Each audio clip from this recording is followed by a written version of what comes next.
wabarakatuh.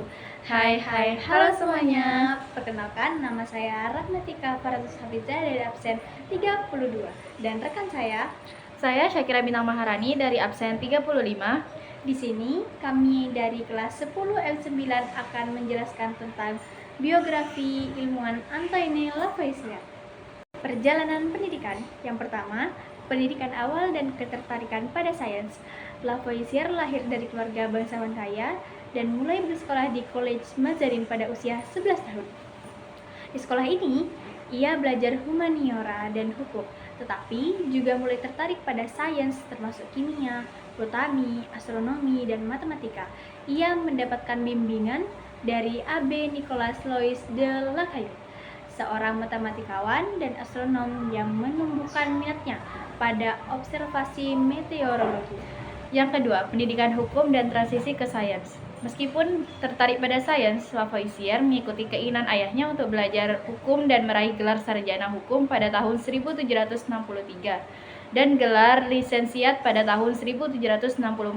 Meskipun demikian, ia tidak pernah benar-benar berpraktik sebagai pengacara dan melanjutkan pendidikan ilmiahnya di waktu luang. Ia menghadiri kuliah sains, melakukan eksperimen, dan mulai menerbitkan karya ilmiah pertamanya. Yang ketiga, puncak karir dan kontribusi ilmiah. Lavoisier bergabung dengan Akademi Ilmu Pengetahuan Prancis pada tahun 1768 dan melakukan penelitian penting di bidang kimia. Ia dikenal karena karyanya tentang oksigen dan teori pembakaran, serta penemuannya yang membuktikan bahwa air bukanlah elemen dasar, tetapi terdiri dari hidrogen dan oksigen. Penelitiannya mengarah pada perumusan hukum kekekalan massa dan membantu mengakhiri teori phlogiston yang salah. Lavoisier juga berkontribusi dalam reformasi sistem metrik dan berperan penting dalam pengembangan sistem tata nama kimia modern. Meskipun ia dikenal karena pencapaian ilmiahnya, ia juga terlibat dalam urusan pemerintahan dan administrasi, termasuk sebagai direktur administrasi bubuk Messiaen.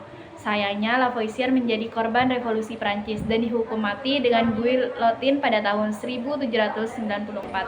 Selanjutnya, metode ilmiah yang diterapkan dalam penelitian Antoine Lavoisier. Yang pertama, observasi dan pengumpulan data. Lavoisier melakukan pengamatan yang cermat terhadap reaksi kimia, khususnya dalam sistem tertutup di mana tidak ada zat yang keluar atau masuk. Yang kedua, pengukuran kuantitatif. Ia menggunakan peralatan yang akurat seperti timbangan untuk mengukur massa zat-zat yang terlibat dalam reaksi. Ketiga, eksperimen terkontrol. Lavoisier melakukan eksperimen dengan mengontrol kondisi reaksi untuk memastikan hasil yang valid dan dapat diandalkan. Misalnya, ia melakukan pemanasan merkuri oksida dalam wadah tertutup. Yang keempat, analisis data. Setelah melakukan eksperimen, Lavoisier menganalisis data yang terkumpul untuk menguji teorinya.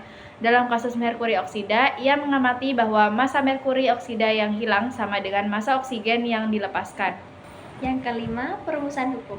Berdasarkan hasil eksperimennya, Lavoisier merumuskan hukum kekekalan massa yang menyatakan bahwa massa zat sebelum dan sesudah reaksi kimia selalu sama. Dan yang keenam, publikasi dan validasi. Lavoisier mempublikasikan hasil penelitiannya dan membuka diri terhadap kritik dan validasi dari ilmuwan lain.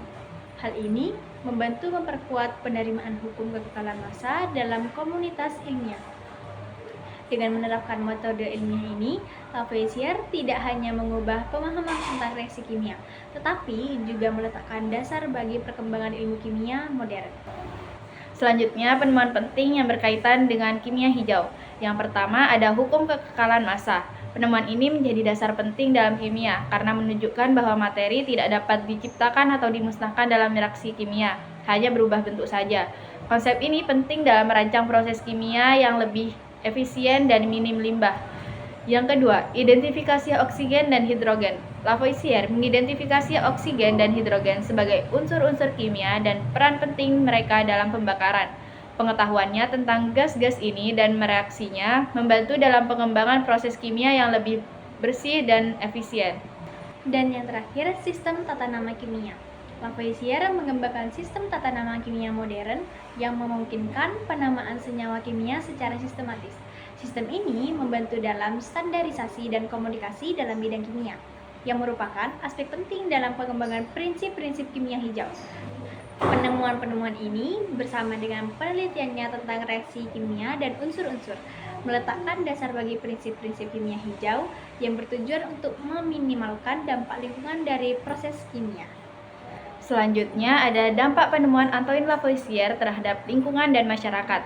Yang pertama, pengelolaan limbah. Kita dapat mengembangkan cara untuk mengelola limbah secara lebih bertanggung jawab, seperti dengan daur ulang atau pembuangan yang aman. Yang kedua, pemahaman proses alami. Misalnya kita tahu bahwa manusia dan hewan bernafas dan membakar makanan, menghasilkan karbon dioksida dan panas. Pemahaman ini membantu kita memahami bagaimana makhluk hidup berinteraksi dengan lingkungannya dan bagaimana perubahan lingkungan dapat mempengaruhi keseimbangan ekosistem.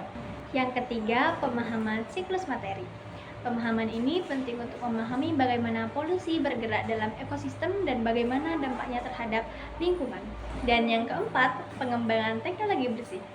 Misalnya, pemahaman tentang reaksi kimia yang melibatkan oksigen seperti pembakaran, membantu dalam pengembangan teknologi pembakaran yang lebih efisien dan bersih, mengurangi emisi polutan.